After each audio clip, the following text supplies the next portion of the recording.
You're listening to Reimagined Radio. Real talk, real life, real magic.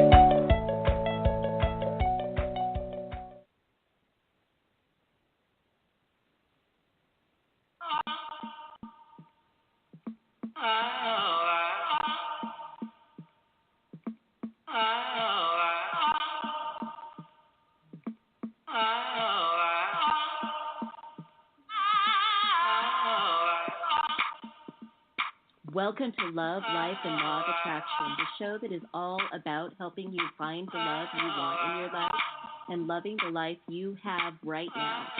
World-class experts, thought-provoking topics, and conversations and tools that are going to help you live the life you really want starting today.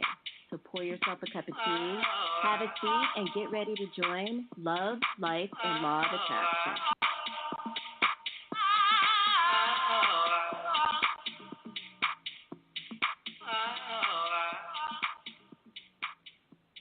Well, hello, everyone, and welcome to this episode of Love, Life, and Law of Attraction. We are going to talk about a topic today that is hard. This one's challenging for a lot of people. Taking a deep breath. My Facebook feed is actually just starting to settle itself down. Last week, the Me Too campaign, and I don't even know if we would call it the Me Too phenomenon, is maybe a better word than campaign, was a thing that happened online in social media spaces, particularly Facebook. And it was overwhelming for a lot of people. And I don't think women learned anything in that whole scenario, because I think every woman pretty much knows that every other woman has been a victim of sexual assault, sexual harassment. That's not news. We know this. But I have talked to and seen interviews with a lot of men who did seem genuinely surprised by this. It was challenging. It was hard. And in the work that I do with a lot of women, I talk to women. I work with women who are working through these issues a lot of the time. It's a big part of what I do. And I think that what I experienced last week as this whole thing was happening was a whole lot of sort of the re-traumatization of women while seeing all of the Me Too posts on Facebook, while at the same time a lot of community and a lot of support and a lot of sisterhood came out of that. But it started some interesting discussions, for better or for worse. That experience, the Me Too phenomenon, started some really interesting discussions about masculinity, toxic masculinity, and the abuse and misuse of masculine power in the world and how it affects women, how it has been affecting women. What rose to the top for me, I think more than anything else, is that what we have to be grateful for is that we have found a collective voice, and it is safe to talk about these things in the world. Our mothers, our grandmothers, the grandmothers before them, they hid these experiences in shame because this isn't new. Historically, toxic masculinity has been an issue. And women historically have been oppressed and abused by very toxic men and this thing that is toxic masculinity. We are just at a place in time in history where we can actually talk about these things out loud and come together in one collective voice that says no more, no more. But I am fascinated by what toxic masculinity is because I have started thinking about it a little bit differently. I've started seeing it in terms of patterns, maybe because we are talking about it much more openly. But I'm starting to see it in terms of patterns that really look potentially to me like a mental illness, which is both fascinating and challenging to me. It's challenging to me because even when I hear myself say it, toxic masculinity might be a mental illness, I feel the twinges of something that sounds like maybe I'm excusing the behavior of abusers. And I'm not intending to do that in any way. But what I know for sure is that if we don't start healing our men, we're never going to break this cycle. And what are we healing them from? I mean, what if we are villainizing an entire population of people who need help and healing? And what if it was treatable with therapy and medication? Behavioral modification type work that we do with other people, other groups of people who deal with mental illnesses. And what if this particular mental illness was something that runs in a subset of a population that makes certain populations of people, i.e., maybe white males, more vulnerable to this particular mental illness? We might call it something like aggressive narcissistic personality disorder with a hyperdominance motivation. It's a mouthful, huh? But I'm rapidly developing the theory that toxic masculinity is something that looks like that. Aggressive narcissistic personality disorder with a hyperdominance motivation. Let me read you a little bit about what that might look like. Aggressive narcissistic personality disorder is a mental disorder in which people have an inflated sense of their own importance, a deep need for admiration, and a lack of empathy for others. When power is threatened, anger is a likely emotional outcome, and even a likelier when dominance motivation is higher. They actively seek the superior or dominant position in any relationship or encounter.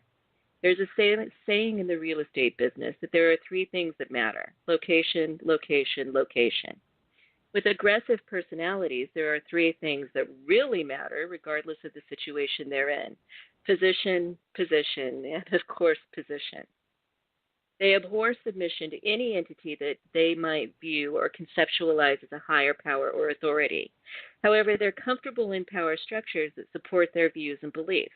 They are fundamentally at war with anything that stands in their way or their unrestrained pursuit of desires. That often means that rules, dictates, and expectations of society aren't important to them. Some will accede or give assent to the demands placed on them when it is expedient to do so, but in their heart of hearts, they never truly subordinate their wills.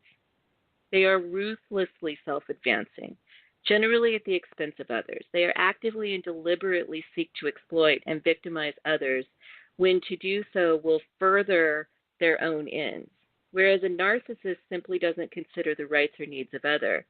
The aggressive narcissistic character tramples the rights and needs of others to satisfy their own desires. They have a pathological disdain for truth. Aggressive narcissistic characters don't just disregard the truth, they are actively at war with it. Truth is the great equalizer, and the aggressive personality always wants to maintain a position of advantage. So they deliberately play very loose with the truth. And when they're not flat out lying or trying to con or dupe you, they work their way around the edges of the truth in a way that still propagates and maintains confusion. They don't want you to have their number. They don't want you to know what's up. That upsets the balance of power. They lack internal brakes. They don't arrest themselves when they're on missions. Like a rolling train with no means to stop, they exercise little control over their impulses. That's what I would classify as aggressive narcissistic personality disorder with a high hyperdominance motivation. That is the kind of language that we hear when we're talking about somebody who has a mental illness. And if that sounds like toxic masculinity to you, and you can go back and read the blog post because it's listed in this episode description, we've got some serious rethinking to do about how we see toxic men. Maybe women aren't the only ones who need liberating. Maybe women aren't the only ones who need healing. And I know that's hard to hear because, again, we have some really good reasons as women to be standing in a lot of righteous anger. But we are never going to end the patriarchy until we heal our men. I'm not attempting to make it that as women, being lost in our own pain might be blinding us from seeing that we aren't the only ones who need healing here. patriarchy is sick. A lot of men are sick. A lot of men obviously need help, and that help might have to start with women. I want to be remembered as a woman in a period in history where women collectively said, no more, never again, not to me or any other woman. And I think that we are the generation of women who have the strength and the voice with a platform to do just that, to call it out when we see it, to make abusing or controlling or harassing so uncomfortable that it's something that you think twice, 3 times, 4 times, 5 times about doing if you're a man. However, there's no liberation until everyone is whole. And many of our men are neither whole nor well. And selective compassion is not going to heal us. If we look at toxic masculinity as a mental illness, I think we would be doing things slightly or massively differently. So, something to think about. And it is a different way of thinking this problem through, because we have to rethink the way we're blaming toxic masculinity and instead shift it to considering healing toxic masculinity. What we're doing is not working. So it might be time to try doing something else. If you want to chat with me about this, you can reach me at lisamhays.com. That's Lisa Marie, lisamhays.com. I would love to hear your thoughts on this subject, and if you need support with anything, just look me up and shoot me an email. There is no choice in life that will have more impact on your happiness than who you choose to share it with. Everyone wants to find that one big love. However, most people are looking for that love kind of like they would play the lottery. Finding great love is not a game of chance. Score Your Soulmate by Lisa M. Hayes is a by-the-numbers guide to finding the love of your life and creating a life you love. Score Your Soulmate is a step-by-step soulmate finding formula that anyone can follow. What you will get along the way is a swoon-worthy life you'll want to share with that perfect someone. You can find Score Your Soulmate on Amazon or your local bookstore. Get your copy and start your journey to happily ever after today.